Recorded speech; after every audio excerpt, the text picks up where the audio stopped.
Hello, welcome back our channel. നമ്മുടെ ചാനലിലേക്ക് സ്വാഗതം.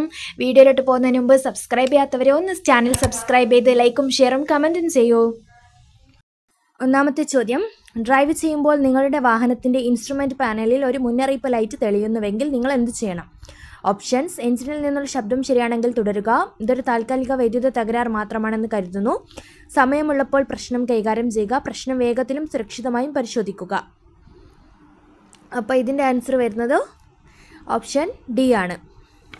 പ്രശ്നം വേഗത്തിലും സുരക്ഷിതത്തിലും പരിശോധിക്കുക. നല്ല ശമരിയക്കാരൻ, ഗുഡ് സമരിറ്റൻ എന്നതുകൊണ്ട് ആരെയാണ് ഉദ്ദേശിക്കുന്നത്? വാഹനം തകരാറ് പരിഹരിക്കാൻ സഹായം നൽകുന്ന വ്യക്തി, അപകടത്തിൽപ്പെടുന്ന വ്യക്തിക്ക് സഹായം നൽകുക അല്ലെങ്കിൽ അവരെ ആശുപത്രിയിലേക്ക് കൊണ്ടുപോകുകയും ചെയ്യുന്ന വ്യക്തി, പിന്നെ അപകട സ്ഥലത്ത് നിർത്തി ഫോട്ടോ എടുക്കുന്ന വ്യക്തി, ഗ്രാമീണ മേഖലയിൽ ഗതാഗതം ക്രമീകരിക്കുന്ന വ്യക്തി. Good Samaritan. ഓപ്ഷൻ ബി ആണ് ആൻസർ. അപകടത്തിൽപ്പെടുന്ന വ്യക്തിക്ക് സഹായം നൽകുകയും അവരെ ആശുപത്രിയിലേക്ക് കൊണ്ടുപോകുകയും ചെയ്യുന്ന വ്യക്തി. മൂന്നാമത്തെ ചോദ്യം, ചിത്രത്തിൽ കാണുന്ന പോലീസ് സിഗ്നൽ എന്തിനെ സൂചിപ്പിക്കുന്നു? 4 ഓപ്ഷൻസ് ഉണ്ട്. ഇടതുവശത്തു നിന്ന് വരുന്ന വാഹനം നിർത്താൻ നിർദ്ദേശിക്കുന്നു. ടീ പോയിന്റിൽ വാഹനം സ്റ്റാർട്ട് ചെയ്യാൻ, വലതുവശത്തു നിന്ന് വരുന്ന വാഹനങ്ങൾ നിർത്താൻ, ഇടത്തു നിന്ന് വരുന്ന വാഹനങ്ങൾ നിർത്താനും മുന്നിൽ നിന്ന് വാഹനങ്ങൾ കടന്നു പോകാനും നിർദ്ദേശിക്കുന്നു. മൂന്നാമത്തെ ചോദ്യത്തിൻ്റെ ആൻസർ ഓപ്ഷൻ ബി ആണ്. ടീ പോയിന്റിൽ വാഹനങ്ങൾ സ്റ്റാർട്ട് ചെയ്യാൻ നിർദ്ദേശിക്കുന്നു. നാലാമത്തെ ചോദ്യം നോക്കാം. മറ്റൊരു വാഹനം നിങ്ങളുടെ വാഹനത്തെ മറികടക്കുമ്പോൾ നിങ്ങൾ എന്ത് ചെയ്യരുത്?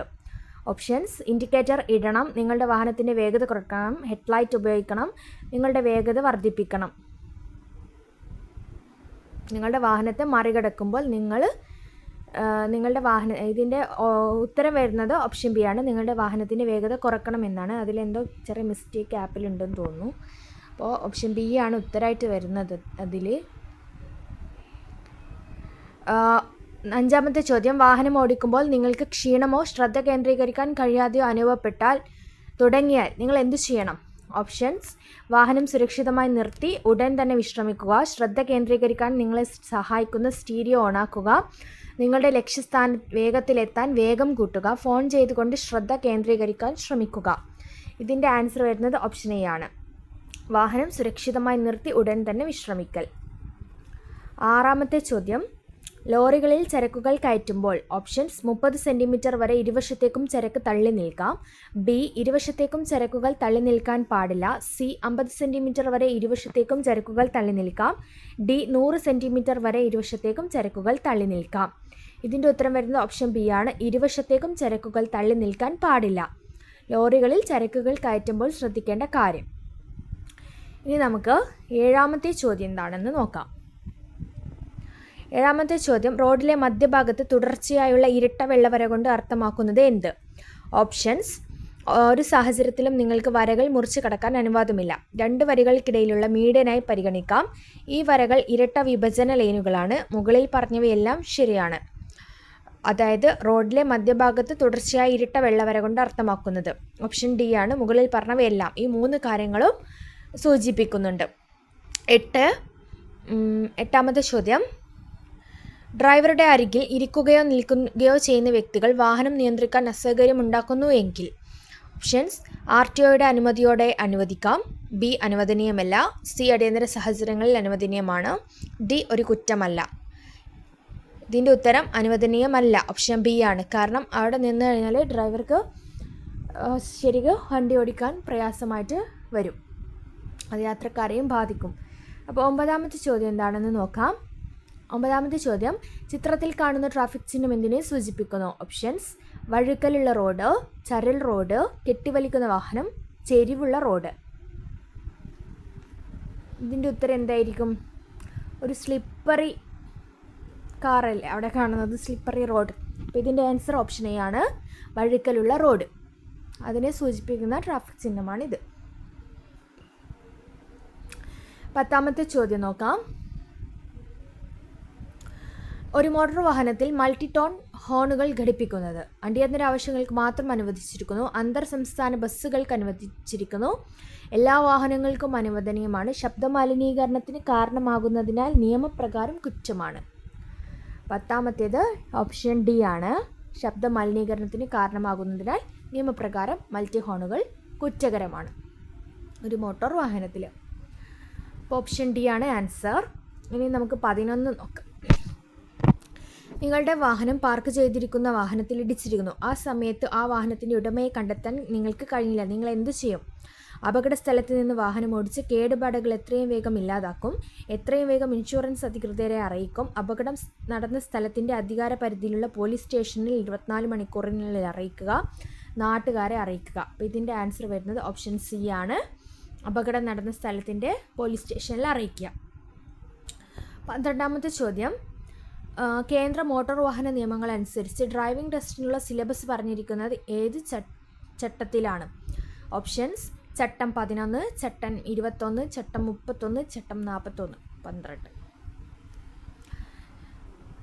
സിലബസ് പറഞ്ഞിരിക്കുന്നത് ചട്ടം 31ലാണ്. ഓപ്ഷൻ സി ആണ് ഈ ചോദ്യത്തിൻ്റെ ആൻസറായിട്ട് വരുന്നത്.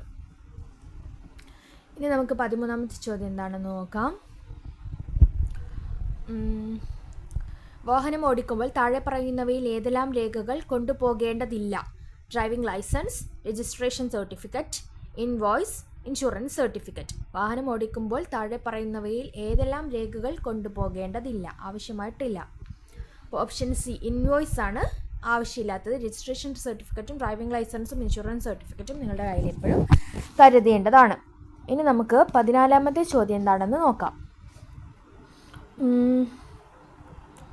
ചിത്രത്തിൽ കാണുന്ന ട്രാഫിക് ചിഹ്നം എന്തിനെ സൂചിപ്പിക്കുന്നു?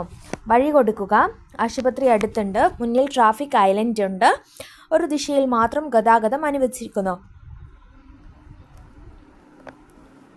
ഇതിൻ്റെ ആൻസർ വരുന്നത് ഓപ്ഷൻ എ ആണ്. വഴി കൊടുക്കുക എന്നത് സൂചിപ്പിക്കുന്ന ട്രാഫിക് ചിഹ്നമാണ് ഇവിടെ നമുക്ക് തന്നിട്ടുള്ളത്. 15ാമത്തെ ചോദ്യം. ഒരു വ്യക്തിയുടെ പ്രായം മോട്ടോർ സൈക്കിൾ ഡ്രൈവിംഗ് ലൈസൻസ് നേടുന്ന സമയത്ത് 30 വയസ്സ് തികഞ്ഞിട്ടില്ല. എന്നാൽ വ്യക്തിക്ക് ലൈസൻസ് എത്ര നാൾ പ്രാബല്യത്തിലുണ്ടാകും? ഓപ്ഷൻസ്: 20 വർഷത്തേക്ക് സാധ്യതയുണ്ട്, 40 വയസ്സ് വരെ, 50 വയസ്സ് വരെ, 10 വർഷത്തേക്ക് സാധ്യതയുണ്ട്.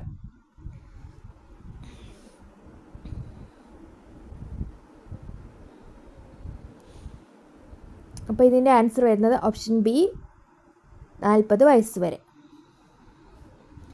16. റോഡിൽ താഴ്ച സൂചിപ്പിക്കുന്ന ട്രാഫിക് ചിഹ്നം ഇതിലെ ഏതാണ്? താഴെ തന്നിരിക്കുന്നവയിൽ റോഡിൽ താഴ്ച സൂചിപ്പിക്കുന്ന ട്രാഫിക് ചിഹ്നം ഏതാണ്? ഇതിലെ ഒരു ഹമ്പിൻ്റെ ഇതുണ്ട്. പിന്നെ അപ്പം ഇതിലെ ആൻസർ വരുന്നത്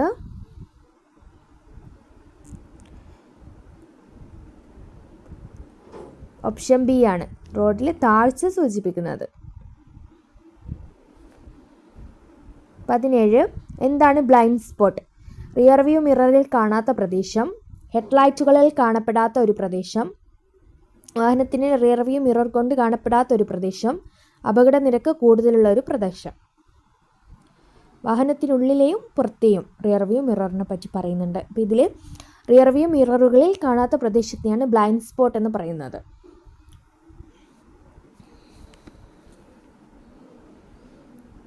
18ാമത്തെ ചോദ്യം. ഇനി പറയുന്നവയിൽ ഏതാണ് വാഹനം ഓടിക്കുമ്പോൾ ഏകാഗ്രത നഷ്ടപ്പെടുത്തുന്നത്? ഉച്ചത്തിലുള്ള സംഗീതം, ഒരു യാത്രക്കാരനുമായുള്ള തർക്കം, മൊബൈൽ ഫോൺ ഉപയോഗം, മുകളിൽ പറഞ്ഞവയെല്ലാം. അപ്പോൾ നമുക്കിതറിയാം, ഈ എല്ലാ കാര്യങ്ങളും നമ്മുടെ ഏകാഗ്രത നഷ്ടപ്പെടുത്തും. മൊബൈൽ ഫോൺ, തർക്കം, സംഗീതം എല്ലാം. അപ്പോൾ ഓപ്ഷൻ ഡി ആണ് ആൻസർ.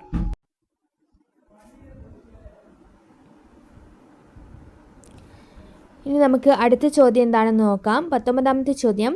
ചരൽ റോഡ് സൂചിപ്പിക്കുന്ന ട്രാഫിക് ചിഹ്നം താഴെ തന്നിരിക്കുന്നവയിൽ ഏതാണ് എന്നാണ് ചോദ്യം. ചരൽ റോഡ് സൂചിപ്പിക്കുന്ന അത് ഓപ്ഷൻ സി ആണ് ചരൽ റോഡ് സൂചിപ്പിക്കുന്നത്. അതായത് 3ാമത്തെ ഓപ്ഷനാണ് ചരൽ റോഡ് സൂചിപ്പിക്കുന്നത്. വീഴുന്ന പാറകളുണ്ട്, അത് ബി വീഴുന്ന പാറകളാണ്. അപ്പോൾ ചരൽ റോഡ് സൂചിപ്പിക്കുന്നത് സി ആണ്. ഇനി നമുക്ക് 20ാമത്തെ ചോദ്യത്തിലേക്ക് പോവാം.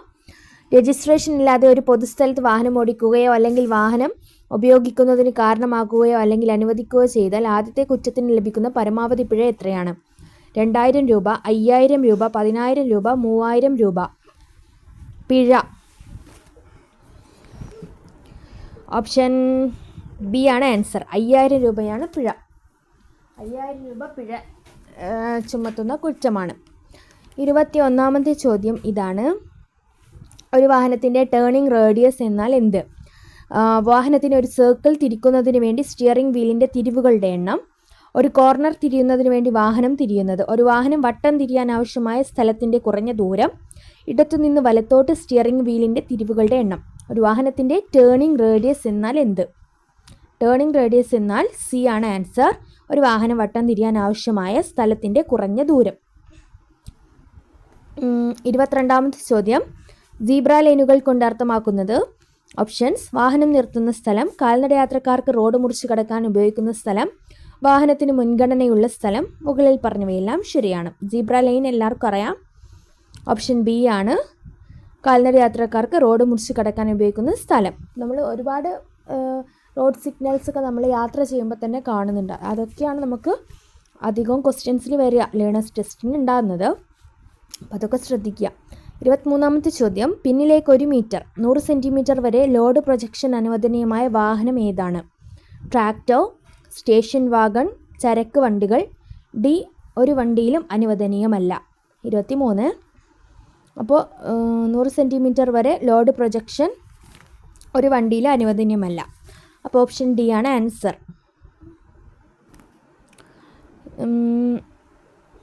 ഓപ്ഷൻ ഡി അനുവദനീയമല്ല. 24ാമത്തെ ചോദ്യം. ചിത്രത്തിൽ കാണുന്ന ട്രാഫിക് ചിഹ്നം എന്തിനെ സൂചിപ്പിക്കുന്നു? നിർബന്ധമായും വലത്തേക്ക് തിരിയുക, വലത്തേക്കുള്ള ഹെയർ പിൻ ബെൻഡ്, വലതുവശം ചേർന്ന് ഓടിക്കുക, മുന്നിൽ വലതുവശത്തേക്കുള്ള വളവ്. അപ്പോൾ ഇത് വരുന്നത് ആൻസർ വരുന്നത് ഓപ്ഷൻ ഡി ആണ്. ഇത് മുന്നിൽ വലതുവശത്തേക്കുള്ള വളവാണ്. ഓക്കെ, ഓപ്ഷൻ ഡി മുന്നിൽ വലതുവശത്തേക്കുള്ള വളവാണ് ശരിയായ ആൻസർ. ക്വസ്റ്റ്യൻ 25 എന്താണെന്ന് നോക്കാം. കാറുകളിൽ യാത്ര ചെയ്യുമ്പോൾ 12 വയസ്സിന് താഴെയുള്ള കുട്ടികളെ സംരക്ഷിക്കാൻ രൂപകൽപ്പന ചെയ്ത ഒരു സുപ്രധാന സുരക്ഷാ ഉപകരണം താഴെ പറയുന്നവയിൽ ഏതാണ്? Options: child seat belt, child restraint system, baby on board signage, child head rest. അപ്പോൾ ഇതിൻ്റെ ആൻസർ വരുന്നത് ഓപ്ഷൻ ബി ആണ്, ചൈൽഡ് റെസ്ട്രെയിന്റ് സിസ്റ്റം. 26ാമത്തെ ചോദ്യം എന്താണെന്ന് നോക്കാം. ടി ഇൻ്റർസെക്ഷൻ എന്നത് സൂചിപ്പിക്കുന്ന ട്രാഫിക് ചിഹ്നം താഴെ തന്നിരിക്കുന്നവയിൽ ഏതാണ്? ടി ഇൻ്റർസെക്ഷൻ സൂചിപ്പിക്കുന്ന ട്രാഫിക് ചിഹ്നം എല്ലാം ടി ആണ്. അതിൽ റൗണ്ട് ഉണ്ട്, സർക്കിൾ ഉണ്ട്, ട്രയാങ്കിൾ ഉണ്ട്, ഒക്കെ ഉണ്ട്. അപ്പോൾ ഇതിൽ ആൻസർ ആയിട്ട് വരുന്നത് ഓപ്ഷൻ സി ആണ്. സി ആണ് കറക്റ്റ് ആൻസർ. ടി ഇൻ്റർസെക്ഷൻ എന്നത് സൂചിപ്പിക്കുന്ന ട്രാഫിക് ചിഹ്നം ഓപ്ഷൻ സി. നമുക്ക് 27ാമത്തെ ചോദ്യം എന്താണെന്ന് നോക്കാം. ഇൻഷുറൻസ് കാലാവധി കഴിഞ്ഞതാണെങ്കിൽ തേർഡ് പാർട്ടിക്ക് എന്തെങ്കിലും അപകടമോ നഷ്ടമോ ഉണ്ടാകാതിരിക്കാൻ ശ്രദ്ധയോടെ വാഹനം ഓടിക്കണം. വാഹനം പൊതുനിരത്തിൽ ഓടിക്കാൻ പാടില്ല. ഡ്രൈവർക്ക് സാധുവായ വ്യക്തിഗത ലൈഫ് ഇൻഷുറൻസ് പോളിസി ഉണ്ടെങ്കിൽ ഡ്രൈവ് ചെയ്യാം. എല്ലാ യാത്രക്കാരും സമ്മതം നൽകിയാൽ ഡ്രൈവ് ചെയ്യാം. 27 ഓപ്ഷൻ ബി ആണ്, വാഹനം പൊതുനിരത്തിൽ ഓടിക്കാൻ പാടില്ല. അപ്പം ചിലത് ക്വസ്റ്റ്യൻസിനൊക്കെ നമ്മൾക്ക് കോമൺ സെൻസ് ഉപയോഗിച്ചും ആൻസർ ചെയ്യാൻ വേണ്ടി പറ്റും കേട്ടോ, ബേസിക് ആയിട്ടുള്ള ഒരു നോളജ് വെച്ച്. 28 പബ്ലിക് ടെലിഫോൺ സൂചിപ്പിക്കുന്ന ട്രാഫിക് ചിഹ്നം താഴെ തന്നിരിക്കുന്നവയിൽ ഏതാണ്? പബ്ലിക് ടെലിഫോണിൻ്റെ ചിഹ്നങ്ങളുണ്ട്. പി എന്ന ബോർഡുണ്ട്. പി എന്ന ബോർഡിൽ 2 വശത്തേക്കും മാർക്കിങ് കൊടുത്തിട്ടുള്ള ഒരു ഗ്രീൻ ബോർഡുണ്ട്. അപ്പോൾ ഇതിൽ ആൻസർ വരുന്നത് ഓപ്ഷൻ ഡി ആണ്, പബ്ലിക് ടെലിഫോൺ സൂചിപ്പിക്കുന്നത്. ഇനി നമുക്ക് 29ാമത് ചോദ്യം നോക്കാം. ഡ്രൈവിംഗ് റെഗുലേഷൻസ് അനുസരിച്ച് നടക്കുവാൻ ഫുട്പാത്തുകളോ സോഫ്റ്റ് ഷോൾഡറുകളോ ഇല്ലാത്ത റോഡുകളിൽ കാൽനടയാത്രക്കാർ റോഡിൻ്റെ ഒരു ഭാഗം ഇതിനായി ഉപയോഗിക്കുന്നിടത്ത് ഒരു വാഹനത്തിന് അനുവദനീയമായ പരമാവധി വേഗത എത്രയാണ്? മണിക്കൂറിൽ 25, മണിക്കൂറിൽ 30, മണിക്കൂറിൽ 35, മണിക്കൂറിൽ 20.